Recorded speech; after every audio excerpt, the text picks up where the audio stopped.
Він народився за рік до депортації та все життя й донині у свої 80 бореться за права кримськотатарського народу. Перший вирок отримав за відмову служити в радянській армії. Відтак почався дисидентський шлях Мустафи Джемілєва – 15 років у в'язниці та 10 місяців голодування. За 2 роки до розпаду СРСР Джемілєв у 89-му разом із родиною повернувся до Криму.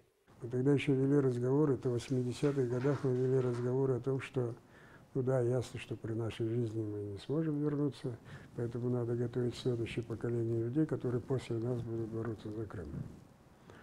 Но все получилось по-другому. Советская власть исчезла, а ми вернулись на родину. У 91-му Мустафа Джемілєв очолив меджліс кримськотатарського народу, був головою представницького органу до 2013-го. Паралельно працював у Верховній Раді України. Там відстоював законопроєкти на підтримку кримськотатарського народу. Проте, каже, більшість ухвалили після окупації Криму.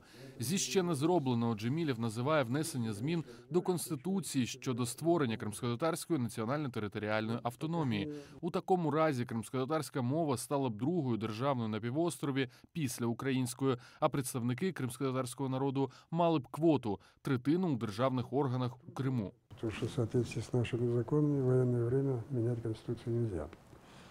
Но даже если принять закон о статусе крымско-татарского народа, это будет очень большая моральная поддержка, особенно перед возвращением наших войск на территорию Крыма. В інтерв'ю Суспільному Мустафа Джемілєв розповів, що постійно спілкується зі співвітчизниками з Криму, котрі, як і він, чекають дня, коли над Кримом майорітиме український прапор. Мы же не русские, мы по мирным объектам стрелять не будем. Там где-то около 160 военных объектов. Держитесь от них подальше. Ну и, конечно, бомбоубежище надо делать. А так все. Некоторые говорят, да хоть в ад превратите, лишь бы скорее пришли.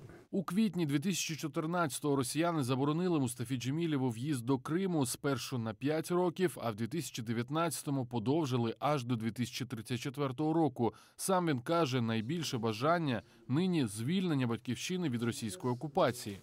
А я очень хочу умереть на своей земле, быть похороненным там, поэтому надо торопиться. Муслім Умєров, Суспільне новини, Крим.